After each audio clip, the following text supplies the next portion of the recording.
दिल्या गेल्या तेव्हा त्याची वस्तुती आहे 140 कोटीची शहरातली जी 59 रस्त्याची कामं होती त्या कामाच्या बाबतीची वस्तुती आपल्या सगळ्यांना शहरवासियांना कळावी हा उद्देशानं आजची पत्रकार परिषद आयोजित करण्यात आली आहे. त्याबाबत सगळ्यांना सगळ्यांनाच माहित आहे की ह्याची प्रशासकीय मान्यता 23 फेब्रुवारी 2024 ला झाली होती या 140 कोटीच्या रस्त्याची आणि त्याच जो प्रशासकीय मान्यतेचा आदेश होता त्यात स्पष्ट सांगितलं होतं की 3 महिन्यात ही प्रक्रिया पूर्ण करून त्या कामांना कार्यक्रमात देणे बंधनकारक आहे आणि कामं चालू झाली पाहिजेत 18 महिन्यात. या 18 महिने आता जे काल सांगितलं की 18 महिन्यात पुढच्या पूर्ण होतील तर ह्या 18 महिन्यात ही कामं पूर्ण होऊन आपल्या शहरातील नागरिकांना खड्डेमुक्त रस्ते मिळाले असतील पण ते पुढचे 18 महिने सांगतात. मग त्यानुसार त्यावेळेस नगरपालिकेच्या प्रशासनानं 8 मार्च 2024 ला ही निविदा प्रसिद्ध केली. त्याची मुदत होती 28 मार्च 2024 आणि ती निविदा उघडणं अपेक्षित होतं 29 मार्च 2024 ला. पण 29 मार्च 2024 ते 24 जानेवारी 2025 ह्या मधल्या 7 महिन्याच्या काळात याबाबत कुठलीही गोष्ट प्रशासनाकडून झाली नाही. का झाली नाही तर ह्याच्या मागचं कारणही तुम्हाला सगळ्यांना माहिती असणं आवश्यक आहे. त्यामध्ये निविदा आल्या होत्या 4 त्यांच्या लाडक्या कॉन्ट्रॅक्टरनं भरली होत्या 3 आणि एक बाहेरचा संभाजीनगरचा कॉन्ट्रॅक्टर होता त्याची 1 होती. मग त्याला प्रेशरांना किंवा त्याला कशा पद्धतीनं त्या कॉन्ट्रॅक्टरला माघारी घ्यायला लावणं यासाठी ही 7 महिने घालवले. जर ती निविदा उघडली असती त्याच वेळेस तर ती कदाचित आता त्या कॉन्ट्रॅक्टर सांगितलं की 15% अभावनं ही निविदा होती कदाचित त्याची बिल असू शकली असती पण ती उघडलीच गेली नाही त्याची तांत्रिक मान्यता त्याला रिजेक्ट केलं गेलं.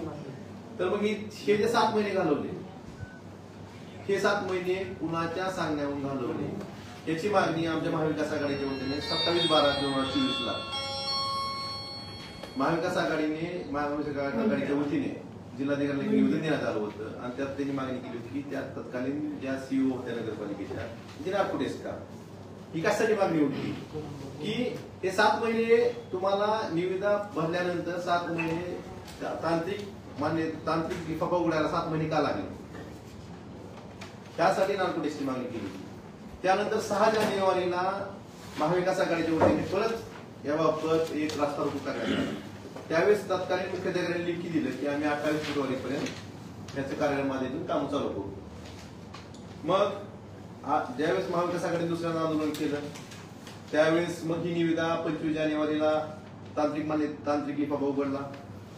24 जानेवारीला 25 जानेवारीला फायनान्शियल ओपनिंग केली त्याची म्हणजे आर्थिक लिफाफा उघडला आणि मग त्यात तो 4था कंत्राटदार होता त्यात त्यांनी बीड कॅपॅसिटी बीड व्हॅलिडिटी संपली असं काहीतरी पत्र नगरपालिकेने काढलं त्याची पूर्तता केली नाही ते त्यांनाच माहिती काय झालं. पण 4था कंत्राटदार डिलीट केला गेला. 3 टेंडर राहिले. त्या 3 टेंडर मध्ये हा जो लाडका कंत्राटदार आहे ह्या लाडक्या कंत्राटदाराची त्यांच्या हिशोबानं म्हणजे 15% बिल म्हणजे सगळ्यात कमी L1 त्यांच्या हिशोबानं सगळ्यात कमी L1 ह्याला मंजूर झाली. मग पुढं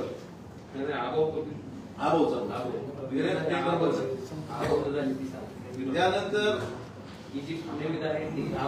15% अभावानं भरली. नंतर 28/4 परत जिल्हाधिकारी कार्यालयासमोर महाविकास आघाडीच्या वतीने उपोषण करण्यात आलं. महाविकास आघाडीच्या 3 पक्षाचे पदाधिकारी उपोषणाला बसले. त्यावेळेस 30 तारखेला पालकमंत्र्यांनी स्वतः येऊन ते उपोषण सोडवलं आणि त्यात पालकमंत्र्यांनी आश्वासन दिलं की त्या बाबतीत लवकरात लवकर आणि उपोषण कशासाठी होतं हे जर आता जी शहरातली काम आहेत की 30% बिलवर बरीच शहरातली कामं चालू आहेत मग 15% अभावनं हे जे टेंडर आहे यापेक्षा अंदाजपत्रकदारांनाच हे काम करण्यात यावं आणि लवकरात लवकर काम करण्यात यावं हे आश्वासन पालकमंत्र्यांनी त्यावेळेस उपोषणकर्त्यांना महाविकास आघाडीच्या नेत्यांना दिलं आणि त्यानंतर हे उपोषण सोडण्यात आलं. मग त्यानंतर परत काय झालं 23 मेला एक राज्यस्तरीय प्रकल्प मान्यता समितीची बैठक झाली. त्या समितीचे अध्यक्ष होते डॉक्टर KN गोविंदराज प्रधान सचिव नविदू समिती अध्यक्ष. त्यांनी काय सांगितलं 23 मेच्या ह्याच्यात की त्यांनी जे मुद्दे काढले त्यात त्यांनी शेवटचं मी हे वाचून दाखवतो मला फक्त की उपरोक्त सर्व बाबी विचारात घेता सदर बाबीची पूर्तता करून सदर प्रकल्पाची विहित मार्गाने फेरनिविदेची राबविण्याची समिती शिफारस केलेली आहे. समितीने शिफारस केली. फेरनिविदा राबवून कुणी सांगितलं? गोविंदराजांनी सांगितलं. मग नंतर प्रधान सचिव नगरविकास त्याच प्रधान सचिवांनी किती तारखेला घेतली? ही बैठक होती 23 मे 2025. त्याच प्रधान सचिवाच्या आदेशाखाली परत 18 सप्टेंबर 2025 ला एक बैठक झाली.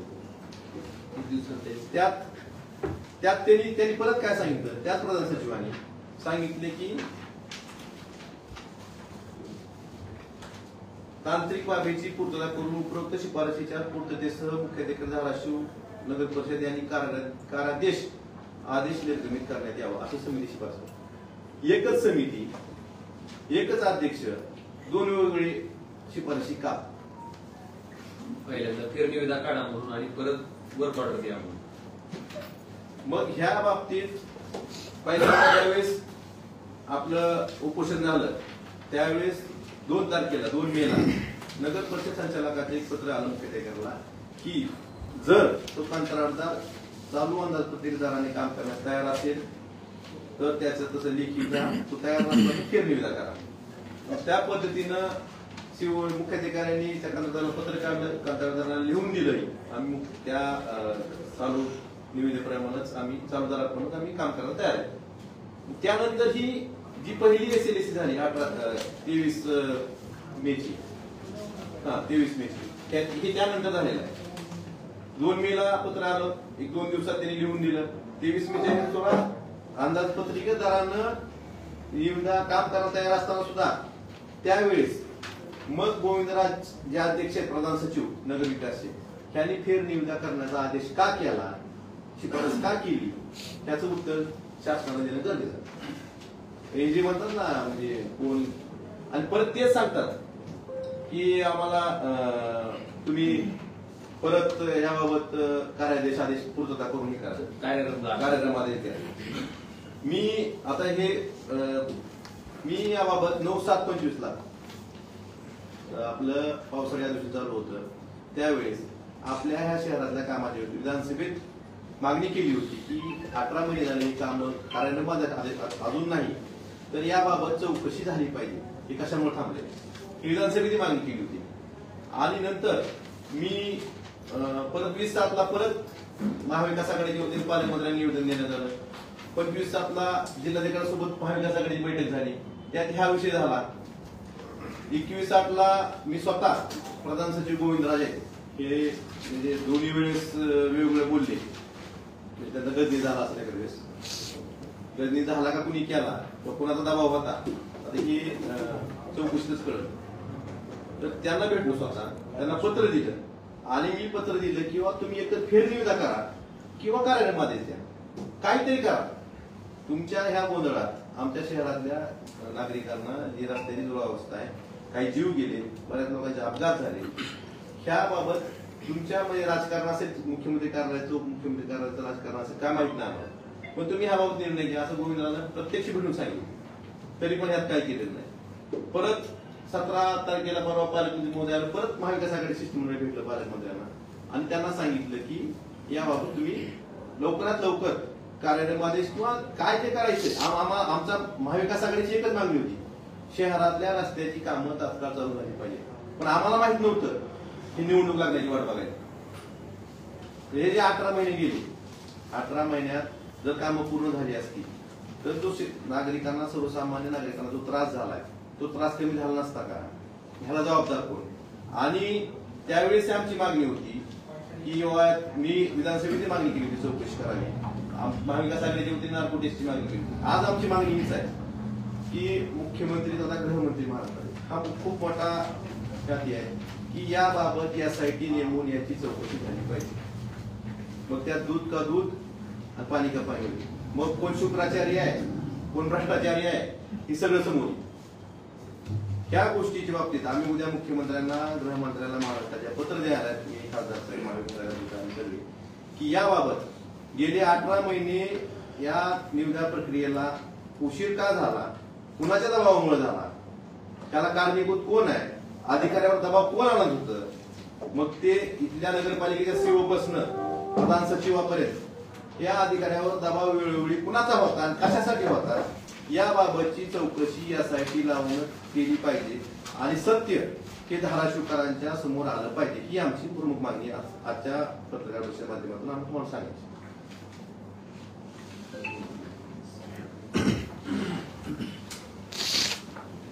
निवेदन प्रक्रियेच्या बाबतीत तर वस्तुस्थिती मान्य आमदार कैलास पाटलांनी तुमच्या सगळ्याच्या समोर केली आणि 18-19 महिन्याचा जो कालावधी कशामुळे गेला, कारण जे टेंडर वर्कआउट त्या ठिकाणी 3 महिन्याच्या आत पूर्ण करा अशा पद्धतीची ऑर्डर असताना सदरचं टेंडर फ्लॅश केल्याच्या नंतर उघडण्यासाठी 9 महिन्याचा कालावधी का लागला? का मनासारखा कंत्राटदार मनासारखा माणूस तिथं सिलेक्ट होत नव्हता ही त्याच्या पाठीमागची अडचण होती.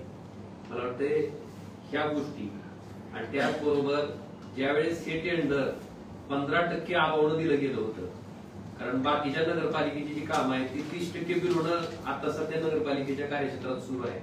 असं असताना 140 कोटी रुपयाचं काम त्या ठिकाणी 15% अभावच्या दरानं देण्याच्या बाबतीत कुणी घाट घातला होता, कशामुळे केलं होतं आणि त्याच्यासाठीच हा 8-9 महिन्याचा जो कालावधी आहे तो त्यासाठीच घेतला गेला होता का? या सगळ्या बाबीचा खुलासा व्हावा ही आमची अपेक्षा आहे. आणि ह्याच्यानंतर सुद्धा काल ज्यांनी हे थांबवलं होतं काम आज त्याला निर्लज्जपणे बिनलाजासारखं कशी लाज कशी वाटत नसेल किंवा आपल्या नाकर्तेपणामुळं आपल्या भ्रष्टाचारी वृत्तीमुळे ही काम 18 महिने 19 महिने थांबलंय. आणि ह्याच्या बाबतीत समोरचे पत्रकार विचारतायत किंवा हे का थांबला 18 महिने, ह्याच्या बाबतीत एक शब्द बोलले आणि पुन्हा ती म्हणले की विरोधकाची लायकी काय आहे माहिती. आता मला सांगा, फक्त लायकी पैशावर ठरली नो? लायकी ठरवायचं माध्यम पैसे आहेत का? लायकी ठरवायचं माध्यम पैसे नाही, लायकी ठरवायचं माध्यम त्या माणसाची वागणूक असते, त्या माणसाचा स्वभाव असतो, त्या माणसाचं कर्तृत्व असतं. आज त्यांना फक्त आम्हाला एवढं सांगायचंय की तुमची लायकी ही जनतेने ठरवलेली आहे आणि जनतेनं तुमची लायकी 1-1.5 वर्षापूर्वी दाखवलेली आहे. आणि दुसरं, लायकी मोजायची जी पात्रता असते ना ती जनतेचे भ्रष्टाचार करून त्यांना ट्रस्ट हाणून कमवलेल्या पैशावर आणि त्या पैशाच्या माझावर लायकीबद्दल बोलायचं नसते. मला त्यांना एवढं सांगायचंय की त्यांच्यात आणि आमच्यात मूळ फरक हा आहे की ज्या शरद पवारांनी त्यांना 40-42 वर्ष अखंड ह्या जिल्ह्याचं मंत्री म्हणून कायम मंत्रिमंडळात ठेवलं, त्या शरद पवारांची सत्ता गेल्याच्या नंतर एका रात्रीत ही कमळाबाईकडे प्रवेश करते झाले. निष्ठा सोडून, शरद पवारांनी केलेले उपकार सोडून. त्याच्या उलट मी असेल, आमदार कैलास पाटील असतील, आम्हाला आमदारकी सुद्धा दिली, त्याचा आम्हाला कायमस्वरूपी आम्ही त्यांच्या ऋणात राहून संकटाच्या संघर्षाच्या काळात सुद्धा आम्ही उद्योगीला अंतर दिलं नाही. आम्ही त्याच पक्षात राहिलो, बरेच संघर्ष करायची वेळ आमच्यावर आली तरी. आणि दुसरी लायकी मोजायची जी पात्रता आहे, 40 वर्ष तुमचे वडील आणि तुम्ही महाराष्ट्राच्या मंत्रिमंडळात मंत्री असताना त्यावेळेस तर तुम्हाला कोण अडवायला विरोधक नव्हतं ना. मग 40 वर्षात तुमच्या मंत्रिपदाच्या कार्यकाळात हा जिल्हा दरिद्री जिल्ह्याच्या यादीत क्रमांक 3 ला जातो आणि तुम्ही मात्र श्रीमंत खासदाराच्या यादीत देशात क्रमांक 3 ला येतात. हे कसं काय शक्य झालं? मला वाटतं ही सुद्धा एक दुसरं परिमाण आहे. 40 वर्ष मंत्री असताना तुम्ही जिल्हा दरिद्री जिल्ह्याच्या यादीत घातला आणि त्याच्या उलट फक्त 2.5 वर्ष आम्ही मंत्री नव्हतो, फक्त आमच्या पक्षाचं सरकार त्या ठिकाणी सत्तेत होतं, महाविकास आघाडीचं, उद्धवजी मुख्यमंत्री होते. 1.5 वर्ष आमचा कोरोनामध्ये गेला. त्या 1 वर्षात आम्ही शासकीय वैद्यकीय महाविद्यालय ह्या धाराशिवला मंजूर करून घेतलं आणि ते चालू झालं. त्याचबरोबर ह्या धाराशिवचा सगळ्यात महत्वाचा कृष्णा मराठवाडा सिंचन प्रकल्पाचा प्राधान्यक्रम, जे आज रामदारा तलाव तुम्हाला दिसतोय, 10 वर्ष झालं बांधून त्या तलावाला, त्याच्यामध्ये धाकटी बॅरेज पासून रामदारा तलावापर्यंत जे कामं प्राधान्यक्रमात नव्हते ते कामं प्राधान्यक्रमात घ्यायचं काम सुद्धा फक्त 2.5 वर्षाच्या सत्ताच्या काळात मंत्री नसताना मी आणि आमदार कैलास पाटलांनी त्या ठिकाणी तो GR काढून ती कामं प्राधान्यक्रमात घेतली. ज्याच्यामुळे आज काही दिसतंय ना ते ही आमची 2 कामं आहेत फक्त 1 वर्षात सत्तेतल्या मंत्री नसतानाची. आणि त्यांच्या 40 वर्षाचा कार्यकाळ तुम्हाला माहिती आहे, दरिद्री जिल्ह्याच्या यादीत धाराशिव नंबर 3 ला. आणि अजून तिसरी एक पात्रता असती लायकी ठरवायची. आज ती जी सांगते ना लायकी, पद्मसिंह पाटलाच्या घराण्यानं ह्या जिल्ह्याला फक्त लुटायचं आणि लुटायचंच काम केलंय, ती सोडून दुसरं कुठलंही काम केलेलं नाही. आणि त्याच्या पुढचं शब्दापेपासून वृत्ती जी असते ती अशी आहे की खासदारकी लागली तर स्वतःची बायको, आमदारकी लागली स्वतः किंवा स्वतःचा मुलगा. आणि दुर्दैव असं आहे की आता स्थानिक स्वराज्य संस्था लागतात आणि स्थानिक स्वराज्य संस्थाला त्या ठिकाणी सामान्य कार्यकर्त्याला आपण संधी देत असतो की त्याला त्या ठिकाणी कुठेतरी वाव राहावा. तिथं सुद्धा अध्यक्षपद ओपन महिलेला राखीव सुटलं की तिथं सुद्धा सामान्य कार्यकर्ता दिसत नाही. तिथं सुद्धा स्वतःची बायकोच त्या ठिकाणी अध्यक्ष व्हावी अशा पद्धतीची भावना ज्या घराण्याची आहे. मला वाटते त्याच्या बाबतीत आणि त्याच्या उलट पक्षी आमच्या पक्षामध्ये आमच्याकडं आज उद्धवजींच्या माध्यमातून कैलासदादा जे सरपंच असलेला माणूस आज त्या ठिकाणी आमदार म्हणून आहे. आणि लायकीचं कसं असते, आपण जेव्हा जिल्ह्याचे नेते म्हणून सांगतो ना, तेव्हा जिल्ह्यात आपल्या नेतृत्वाखाली किती आमदार निवडून आले हे सुद्धा सर्वसामान्य लोक बघत असतात. मला वाटतं स्वतः सोडून तर दुसऱ्याचा स्वतः सुद्धा कशा पद्धतीने आले ह्याचं तुम्हाला सगळ्यांना सुचवायचं आहे. त्याच्यामुळं आमची लायकी ती ठरवायची, जनतेनं आमची लायकी आम्हाला निवडणुकीत निश्चितपणे आमची दाखवून दिली आहे. तुमची त्या ठिकाणी पात्रता नाही आमची लायकी ठरवण्याच्या बाबतीत किंवा आमच्यावर बोलण्याची. आम्ही जे काम केलंय ते निष्प्रभ भावनेनं केलंय आणि आज तुम्ही फक्त पैशाच्या माझावर, पैशाच्या ताकदीवर जे की इथल्याच लोकांचं शोषण करून तुम्ही कमवलेले आहेत. आणि आम्ही जसं धाराशिवचं शासकीय वैद्यकीय महाविद्यालय आम्ही धाराशिवला केलं, आम्ही नेरूळला घेऊन गेलो नाही किंवा आम्ही नफेखोरीची वृत्ती तिथं वापरली नाही. तुमच्या माहितीसाठी त्या धाराशिवच्या शासकीय वैद्यकीय महाविद्यालयाचा जो कॅबिनेटचा ठराव होता तो पब्लिक प्रायव्हेट पार्टनरशिपवर झाला होता. आम्ही तो रद्द करायला लावला आणि 100% शासनाच्या मालकीचं शासकीय वैद्यकीय महाविद्यालय आदरणीय उद्धवजींनी त्या ठिकाणी कॅबिनेटची प्रोसिडिंग बदलून शासकीय महाविद्यालय हे शासनाच्या मालकीचं केलं. आज धाराशिवच्या शासकीय वैद्यकीय महाविद्यालयात गोरगरीब लोक त्या ठिकाणी इलाज होते, त्यांच्यावर बऱ्याचशा सर्जरीचे किंवा उपचाराचे खर्च आवडावे असते. 2.5 लाख 3 लाख ती माणूस सहन करू शकत नाही. मला वाटतं तशा पद्धतीचे उपचार आज आपल्या शासकीय वैद्यकीय महाविद्यालयामध्ये होत आहेत. मला वाटतं ह्या गोष्टी आहेत त्याच्यामुळं त्यांना एवढ्याच प्रश्नाचं उत्तर द्यावं की इतकं लुटलंय 40 वर्ष, इतकं हव्यासानं सगळं वरबाडून खाल्लंय, तरी सुद्धा अजून काय पैशाची हाव सुटलेली, अजून सुद्धा ती जी हे आहे लालच ती अजून काय सुटलेली ही ह्या वृत्तीहून दिसून येते. आणि केवळ काहीतरी बोलायचं, काहीतरी आरोप करायचा आणि दिलेल्या प्रश्नाला मला वाटते ज्यावेळेस पत्रकार बांधव तुम्हाला विचारतो 18 महिने 19 महिने कालावधी कशासाठी दिला, जर तुमचं काहीच त्याच्यात दोष नसतं तर सांगायला पाहिजे होतं ह्या कारणामुळे 18 महिने 19 महिने उशीर झाला. म्हणजे लोकांना खड्ड्यातनं जावं लागलं, अनेक तरुणाचे त्या खड्ड्यात पडून मृत्यू झाले. आणि हे सगळं होत असताना त्या ठिकाणी नीचपणे निर्लज्जपणे स्वतःच्या आर्थिक स्वार्थासाठी जर तुम्हाला थांबत असेल तर मला वाटतं ह्याच्यापेक्षा वाईट वृत्ती आणि वाईट विचार असू शकत नाही. त्यांच्या ह्या वागण्याचा आम्ही निषेध करतो आणि जी मागणी आमदार कैलास पाटलांनी केली की ह्याची एसआयटी चौकशी झाली पाहिजे. आणि अजून सांगतो, सरकारनं जर ही एसआयटी चौकशी नाही लावली तर आम्ही कोर्टात जाऊन याची एसआयटी चौकशी करा म्हणून मागणी करणार आहेत. आणि ह्याच्या पाठीमागचे जे कोणी भ्रष्टाचारी असतील, ज्यांच्या दबावामुळे हे काम थांबलं गेलं, ज्याच्यामुळं धाराशिवकरांना 18-19 महिने त्या ठिकाणी खड्ड्यातल्या रस्त्यानं प्रवास करावा लागला, त्याचा खरा कोण त्या ठिकाणचा दोष आहे त्याला समोर अजून एक आहे. आम्ही जे म्हणतो आपल्या जिल्ह्याचे पालकमंत्री त्यांनी सुद्धा नगरविकास मंत्र्याला 30 सप्टेंबरला एक पत्र दिलेलं आहे. त्यात त्यांनी स्पष्ट म्हणलं की धाराशिव नगर परिषद सुवर्ण जयंती नवरत्न अभियानच्या 59 कामाच्या 18 सप्टेंबर 25च्या कामाच्या बैठकीची इतिवृत्तात स्थगिती देण्याबाबत आणि त्याला उपमुख्यमंत्री तथा नगरविकास मंत्र्यांनी त्या प्रधान सचिवांना सांगितलं की अप्रमाणे तात्काळ कारवाई करावी. मग पालकमंत्र्यांनी का तक्रार केली याची? त्याचं म्हणणं काय की 18 सप्टेंबरच्या बैठकीत जे झालं, 23 मेच्या बैठकीत जे त्रुटी काढल्या होत्या त्या त्रुटीची पूर्तता न करता, कारण त्यांनी सांगितलं की त्याच्या पत्रात आहे रस्ता निवडलेली बीड कॅपॅसिटी बीड व्हॅलिडिटी कारणे आदेश देण्याच्या अवकाश कळून आले आहे, परंतु सदर रस्ते विकास निविदेची बीड व्हॅलिडिटी ही 6 महिने इतकीच होती. हे कोण म्हणतंय? पालकमंत्री म्हणतात. तर पालकमंत्र्यांनी नगर विकास मंत्र्यांना लेखी पत्र देऊन याबाबत सुद्धा म्हणजे सांगितलं की ही जी 18 सप्टेंबरची दुसरी जी बैठक झाली, म्हणजे पहिल्यांदा वेगळं बोलतात गोविंदराज, नंतर वेगळं बोलतात. आमचं म्हणणं एवढंच आहे की तुम्ही ह्या गोष्टी म्हणजे का झाल्या, उशीर का होतोय आणि ह्या जो दबाव कोणाचा आहे, म्हणजे नगरपालिकेच्या सीओ पासून प्रधान सचिव नगर विकास पर्यंत कोणाचा दबाव आहे, त्यात कोण कोण भ्रष्टाचारानं बरबटलेला आहे, त्याची चौकशी ज्यावेळेस यासाठी होईल त्यावेळेस सगळं समोर येईल. ह्या सगळ्यांनी चौकशी झाली पाहिजे. आणि अजून एक काल प्रेस नोट मध्ये म्हटलं की 60 कोटी रुपये वाचले. काय सांगितलं की ही कामं आता चालू दराप्रमाणे होणार नाहीत, 23-24च्या दराप्रमाणे होणार. बरोबर आहे. मला त्यांना सांगायचंय की सध्या महाराष्ट्रात जो DSR आहे, दरसूची आहे, ही 22-23चीच लागू आहे. तुमची वैयक्तिक कुठल्या कंत्राटदाराची दरसूची लागू नाही. तुम्ही कुणालाही विचारा. आता जो DSR सध्या लागू आहे सगळ्या डिपार्टमेंटला हा 22-23चाच आहे. त्यामुळे हे 23-24च्या दराप्रमाणे कंत्राटदार काम करणार.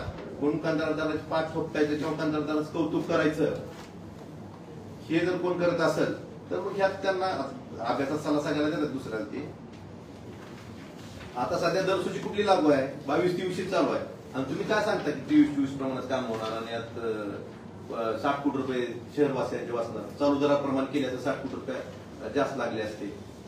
मला काय विचारायचंय, जर चालू दर परत फेर निविदा झाली असती तर बिलो आलं नसतं का? आज शहरातली कामं 30% बिलोनुसार आहेत ना, 30% बिलो बिलो आले नसते का? कशावरून तुम्हाला अधिक म्हणजे अधिकच्या दरानं मंजूर करायचं नाही, मुख्यमंत्र्यांचा निर्णय आहे तुम्हीच सांगता. अधिक दरांचा विषयच नव्हता. आणि अजून त्यात दुसरं, केंद्र सरकारनं जीएसटीच्या दरामध्ये काही कपात केलेली आहे. सिमेंटचे दर असतील 28% जीएसटी 18% होणार. त्यात उलट म्हणजे अजून त्याचं शासन निर्णय आलेला नाही. उलट त्या कामाच्या ह्याच्यात वाढ होऊ शकते कामात जीएसटी कमी केल्यामुळे. जीएसटी कमी केला तर म्हणजे हेच काय ते सप्ताह साजरा करते, म्हणजे त्या पैशात काम जास्त होईल का कमी होईल? त्यामुळं उगाच काहीतरी पुन्हा बोलता. आपण आपल्या शहरवासियांना भ्रष्टाचारासाठी 18 महिने खड्ड्याच्या गर्दीत लोटलेला आहे. आणि ते जर परत कोणी श्रेय घ्यायचा प्रयत्न करत असेल तर याच्या एवढं दुर्दैवी कोणीच नाही असं मला वाटतंय. आणि याची SIT चौकशी झालीच पाहिजे. आणि ह्याचं दूध पाणी का पाणी झालं पाहिजे. आमची तयारी आहे, तुम्ही तयारी ठेवा. जर तुम्ही दोषी नाही तर तुम्ही तयारी ठेवा. SITची आमची तयारी आहे. त्यांनी काल म्हणले की तारीखवार ठरवा म्हणून तारीखवार आपल्या शिवाय चौकाच्या पुढे नाही तर आई तुळजाभवानीच्या मंदिराच्या पुढे ठेवा म्हणून, म्हणजे देव तरी पुढे ती खरं कोण छोटं कोण तिथं शिकतो. माझी तयारी आहे. कधी माझी कैलास पाटलाची आमच्या दोघांची बी तयारी आहे. या म्हणून चर्चेला काय हरकत नाही. समोर बसून करू ना चर्चा. तिथून उठून कोणतरी टिलू पाठवायचं, त्या टिलूनं पुन्हा पिलू करायचं. त्याच्यापेक्षा समोरासमोरच बसू आणि करू. ह्याच्या त्यांचं म्हणणं आहे, त्यांचं जावं नाही ना बाबा समोरासमोर या समोरासमोर काय हरकत नाही. कधी बसायचं सांगा, तारीख वार वेळ ठरवा. कारण मागच्या वेळेस हे तुम्ही हा साक्षीदार काय झालं त्याच्यात तारीख वार वेळेस.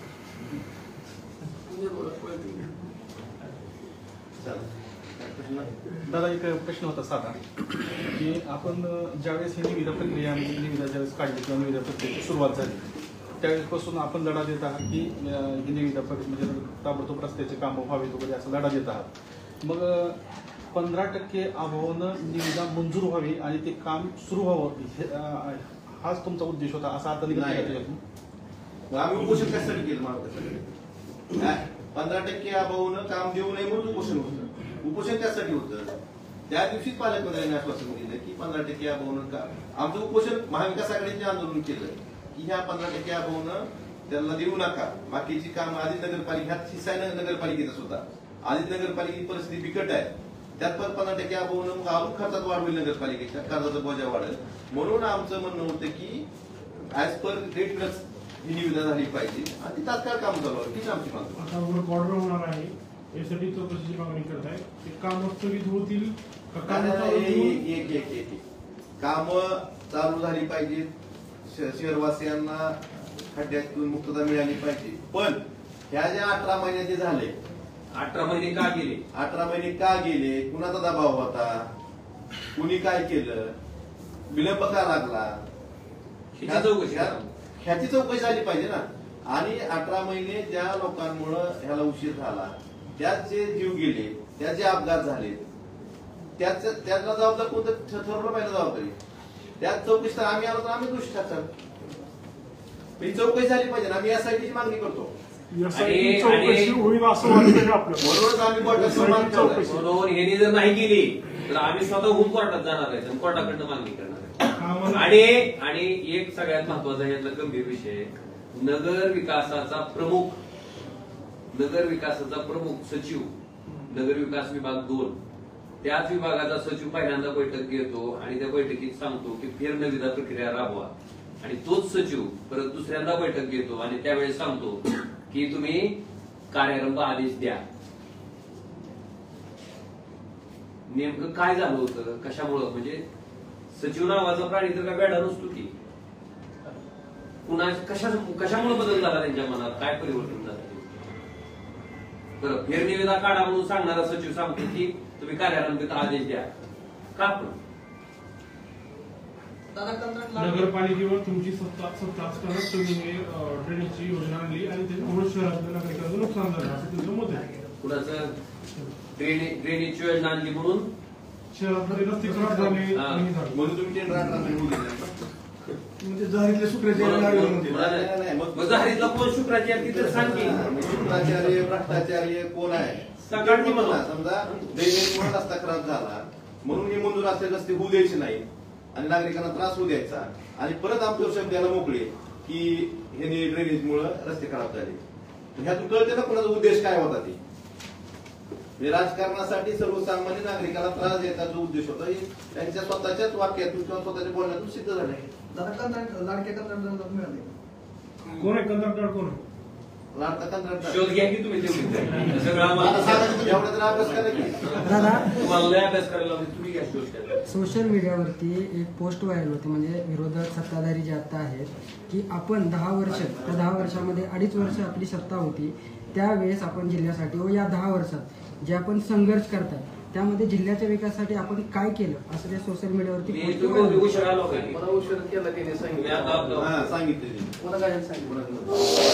तुझ्या माहितीसाठी सगळ्यात महत्वाचं की आमच्या 2.5 वर्षाच्या महाविकास आघाडीच्या सत्तेच्या काळात त्याच्यापैकी 1.5 वर्ष आमचं कोरोनामध्ये गेलेलं असताना सुद्धा महामारी होती आणि पूर्ण भारत देश बंद होता, हे तर मान्य आहे की आपल्याला, आणि आम्हाला सत्तेत 1च वर्ष मिळालं.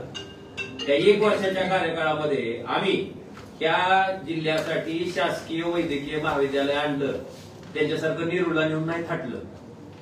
आलं लक्षात? पहिली गोष्ट.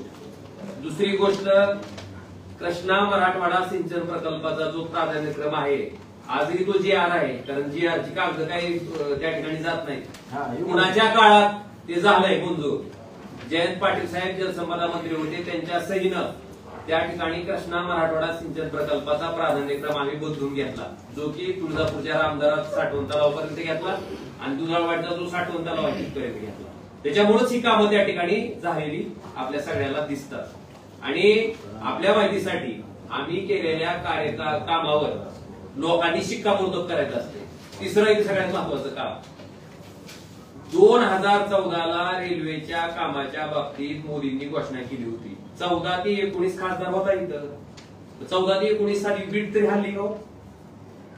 पण 19ला मी खासदार झाल्याच्या नंतर पहिल्यांदा ह्या कामाचा प्रचंड प्रमाणात पाठपुरावा केल्यामुळं त्या कामाचं टेंडरिंग म्हणा, त्या कामाचा आज जी तुम्हाला दिसती चालू अवस्था त्या कामाची, मी काय रोज उठून नारळ फोडत नाही, ती मला सवयही नाही.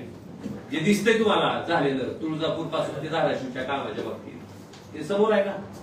आणि कसं आहे, हाताच्या ह्याला आरसा दाखवायची गरज नसती. आम्ही दाखवलेला आहे, आम्ही करतो तो आहेत का नाही, आमच्या वर्षाच्या कालावधीत कळाले ना. फक्त 1च वर्ष आम्ही ती बी मंत्री नव्हतो. पण जी लोक म्हणतात ना त्यांना विचारायचंय की 40 वर्ष तुमचे वडील आणि तुम्ही महाराष्ट्र राज्याच्या मंत्रिमंडळात मंत्री असताना हा धाराशिव जिल्हा दरिद्री जिल्ह्याच्या यादीत नंबर 3ला, आणि तुम्ही स्वतः खासदार म्हणून निवडणूक लढवत असताना श्रीमंत खासदाराच्या नंबर 3ला कसं काय गेला, त्याचं बी उत्तर आम्हाला द्या. शेकडो अपघात झाले या रस्त्यांवर, आणि अशा रस्त्याच्या कामाला CM DCM यायला अपेक्षित उचित आहे. काय वाटतं तुम्हाला, यायला पाहिजे की CM DCM PMU द्या, पण आमच्या शहरातले रस्ते करा. दादा ते म्हणतात की 60 कोटी वाचले, तुमचे लोक म्हणतात की 22 कोटी वाचले. नेमकं वाचले किती? सांगितलं 60 कोटी कसे वाचले हे सांगावं. ते जे म्हणतात की चालू अंदाजपत्रकात जर काम केलं असतं तर त्याची रक्कम वाढली असती.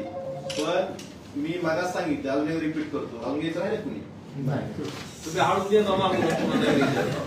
सध्या जो DSR आहे शीतलराव, हा सध्या जो DSR सध्या सगळ्या शासकीय कामाला वापरला तो 22-23 तास आहे. म्हणजे 22-23च्या DSR प्रमाणे सध्या सगळी कामं शासनाची होतात आणि हे जे अंदाजपत्रक आहे 23-24 मध्ये झालेलं आहे. त्यामुळे DSR मध्ये जर बदल झाला असता तर पैसे वाढले असते. ही तर साधी गोष्ट आहे. DSR वाढला का? DSR नाही वाढलेला. 23-24चा जो DSR होता तोच आज पण आहे. आज जरी नवीन काम मंजूर झालं तर त्याला दरपत्रक दर सूची ही 22-23 आणि जुनीच आहे. त्यामुळे शासनाने वाढवलेली नाही.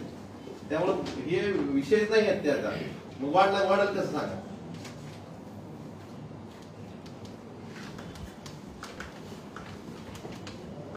झालं. आणि आमचा मूळ प्रश्न इतकाच आहे की गल्ली पासून ते दिल्ली पर्यंत आपल्या पक्षाचं सगळीकडे सरकार असताना त्या निवडणुका प्रक्रियेला 18 महिन्याचा विलंब का झाला एवढ्याच मुख्य प्रश्नाचं उत्तर त्यांनी द्यावं. म्हणजे आणि ह्याच मुद्द्यावर आपल्याला समोरासमोर आणि समोर